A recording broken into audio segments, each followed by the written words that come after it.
This is going to be a special episode of Photo Breakdown.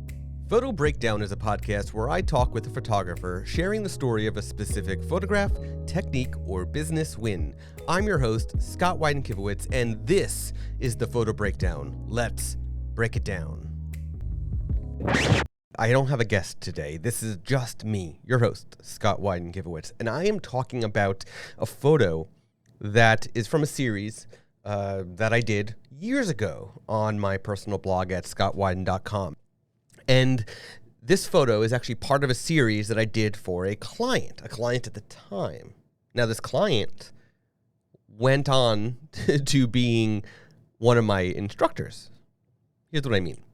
So years ago, when I was dating my now wife, before we were married, I was asked by my now father-in-law to photograph some karate stuff that was going on, some events and some tests and things like that.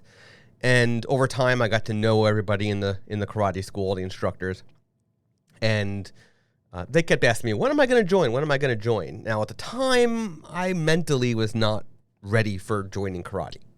Now, if you know me, if you've followed me over the years, you know that I am currently a purple belt at a karate school here in New Jersey. And it's a very traditional martial arts. It's a Goju-Ryu style school. Very traditional. It's not Taekwondo. It's not MMA. It's not BJJ. It's extremely, extremely traditional. And really, everything that we do goes back to the beginnings of Goju-Ryu in Japan, and even trace back to China, right? So if you ever watch Karate Kid and you are aware of Miyagi, the school that I'm a student at is based on the style that an actual person named Miyagi, started teaching many, many, many years ago. So Mr. Miyagi is actually based on a real karate master named Miyagi. Okay, Chojun Miyagi to be exact. Before we dive in, this episode is sponsored by my lead generation course for photographers called More Leads, More Clients. Yes, if you would like to increase the leads you're generating on your photography site, you can use the strategies I teach in my course. Access it at scottwyden.com/leads. Here's a story. The photo that we're talking about right now is two people. These are two instructors of mine, and at the time they were not my instructors, as I just said, but it's a photo of one instructor, one of the guys is on the right side, in a sort of what's called kamae stance. He's in a ready stance for a fight, and the guy on the left is in the air doing a flying sidekick. Okay, so here is what is going on. First of all, I did all these photo sessions. I photographed tests, as I mentioned. I photographed some other special events. And then the patriarch of the school, who sadly this past year during the pandemic, not from the virus, but the patriarch of the school who started our school in the 70s, passed away. Years ago, he asked me to eventually photograph all the photos for the second book he was writing. So he became a paid client of mine. He hired me to photograph hundreds and hundreds of photos. I think there was 20,000 photos in the end that we then had to cull through and pick the 700 out of for the various pages of his book.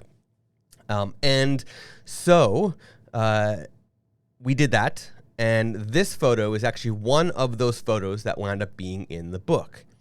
And of course, it's talking about the flying sidekick and how to do it and things like that. But here's the interesting thing. So two people did this flying sidekick in photos.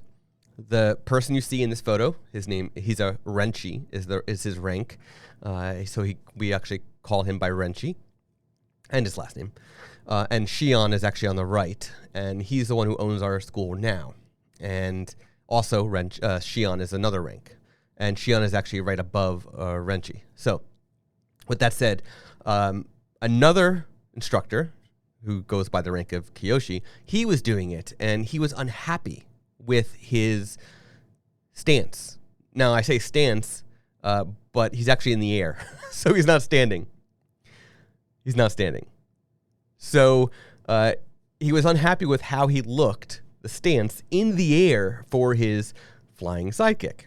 So that did not get used in the book. I mean, of course, I've shared it.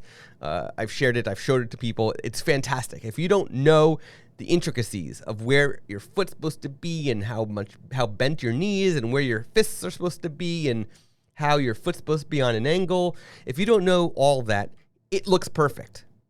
But if you are someone who's deep into martial arts, deep into this specific style, then you know it's not correct. So he did not want it shared. So it was not picked for the book. Instead, the photo that you see here was actually picked for the book. And now Renchi, the guy who's in the air, is very short. I think he's like just about 5 feet tall, somewhere around there, the low fives, where Shion is more my height. He's about 5'9" or so. And so Renchi's actually, you can tell, Renchi's way above Shion, right? Renchi is higher. And the way that we had to accomplish this, first of all, I borrowed, I think it was at the time, a Nikon D5 or a D6. I can't remember exactly which camera. I have to double check. But it's one of those larger, high-speed Nikon bodies, and I use my 24-70 2.8 lens. And but I borrowed the body, and so I was basically rapid firing, and I had strobes that I had pretty low power so that I can get faster speeds out of. And basically, I was photographing click, click, click, click, click, click, click, click, rapid fire with the strobes to get him perfectly still. That was what we needed for the book.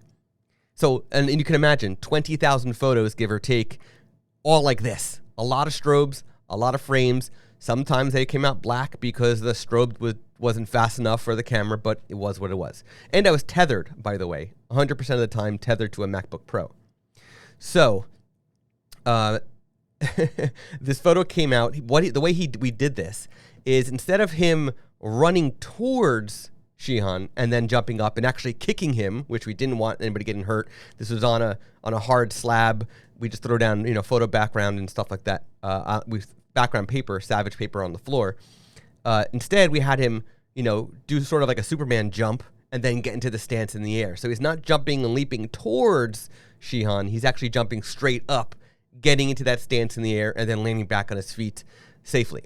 So it wasn't a forward momentum, it was an up, and that's it, momentum. So it looked like he's flying towards him, he's really not. And that's the magic of photography and stills and using strobes and really having someone super athletic, very flexible, and really talented at doing exactly what you see in this photo. So it was completely staged, it's not a real fight, it was for a book. If you want to see that, you can, of course, go to photobreakdown.com, click on the show notes for this episode. I will link to this photo in the show notes. And if you want, I even have a free ebook that actually has even more photographs from this series and actually some words written by the patriarch of the school. So, and again, originally I was there photographing different things as a courtesy to be nice to my father-in-law, and then eventually the patriarch of the school became my client. And I did a whole bunch of brand sessions for him and things like that. I did this book for him that took like a long time. I think it was like 6 full-day sessions total, and then eventually I joined the school as a student. So he has always referred to me as the black belt of karate. When he's a 10th degree, he was, again, sadly he passed, but I think he was a 10th degree or something like that, black belt. So anyway, if you want the free ebook, it's available as well. It's called When Photography and Karate Merge. It's a variety of photographs from over the years, and also some of my words and some of his words together talk about how karate and photography sort of are connected in many ways. So with that said, thank you for listening to this special episode of Photo Breakdown. Again, if you'd like to see this photo that I'm talking about, that I shared the story about, go to photobreakdown.com. Be sure to subscribe to the show. It's available on Spotify, on Google Podcasts, on Apple Podcasts. Of course, it's available on Anchor, and you can always subscribe by email, also at photobreakdown.com. And of course, if you'd like to be a guest, just scroll to the bottom of photobreakdown.com and you can learn all about how to become a guest on the show and share the story of one of your photographs. Thank you again for listening, and we'll see you. Well, I guess you'll hear me and my guest in the next episode.